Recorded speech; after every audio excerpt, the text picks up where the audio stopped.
I'm going to film some searchlights and tell you a little bit about them, and I'm going to turn one bulb on and let you see it. Over here's the searchlights. These searchlights shine very far. They use them at this car lot to attract cars. It's a Kia car lot sales.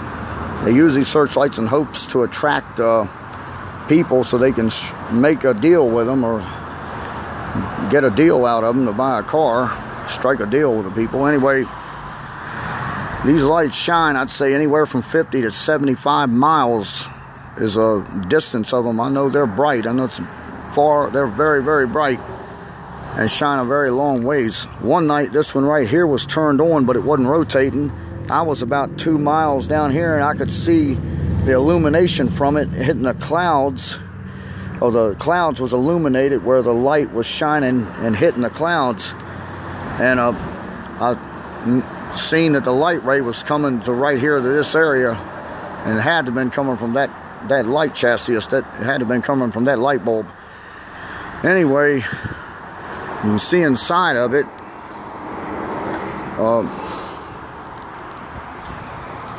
That's a short arc. That's a short arc tungsten electrode Xenon light bulb. I don't know how many amps or how many watts it takes to run that light bulb. And that mirror, that reflector in there is a thin, I think the reflector is a thin piece of tempered glass with a sodium nitrate coating on it. And the sodium nitrate coating is what gives it that reflection. And that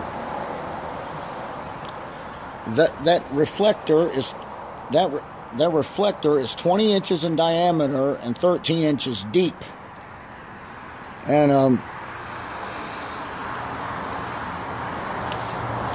right here is the AC power supply. It's a 480 volt AC power supply. Here's the plug-in, and here's the outlet.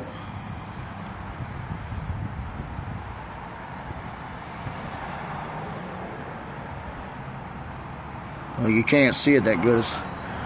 This phone's being kind of far-sighted.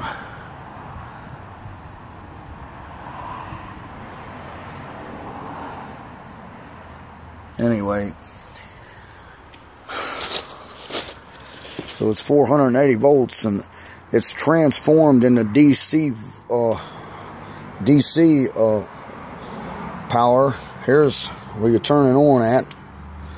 This is the main power supply. Enable motor. Motion control. Tells you about the DC amps. So it goes up to 150 amps. Wow. That's welding amps. That's professional welding amps rating right there. That's how many amps it takes to weld professionally thick steel. There's the lamp number. It tells you what it's setting on. Lamp number 4, which is the one right over my head. I'm gonna turn it to lamp number 1, which is the one I was just filming. Tells you how many hours the light bulb's been on, so you'll have an idea when it's gonna start burning out or go out. There's an enable switch. There's a power supply to the light bulb. There's 4 of them. There's a main power supply. There's the enable switch. And this is a Sky Dancer model 6864. I think this is more like a breaker than anything else, because there's a button right here. It looks like it has to pop out and you have to push it in, and that's to keep from blowing the light bulb up or burning anything up inside of it. But what's to get water in there or get a short or something goes wrong, a wire burns out, overheats, wire makes contact, grounds out. So I'll turn the main power supply on. I'll enable lamp number 1. Turn the main power supply on to lamp number 1. And let's look at it. and I'll film it here.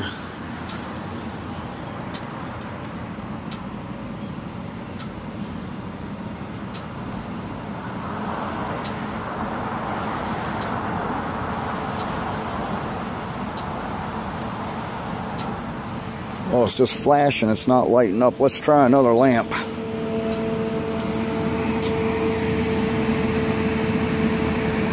Wait, I think it just clicked on. Yeah, it's on. So that's what it looks like lit up. There's the bulb. It puts out a light that shines from that reflector many miles. And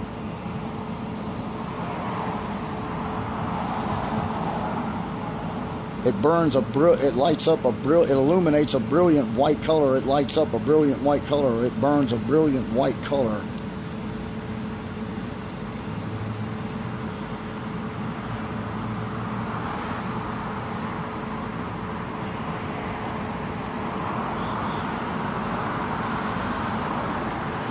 Now, whenever they turn these lights on, they have to, when they turn them on at night, of course it's dark, they have to contact the airport and let the people at the airport know, or let the staff at the airport know that they've got these lights shining, so the people at the airport can radio in to the airplane pilots coming in, or the airplane pilots that are on their way to that airport, and tell them there's searchlights being, they got to tell the airline pilots, tell the jet airplane pilots that there's searchlights shining in that area from a car dealership, so the airplane pilots will know where to expect the searchlights to be coming from, so they will not end up getting confused and miss the airport beacon light. And which can, you know, is not good for the airplane pilot. You know, it can cause him to get delayed and all that. So, and there it is.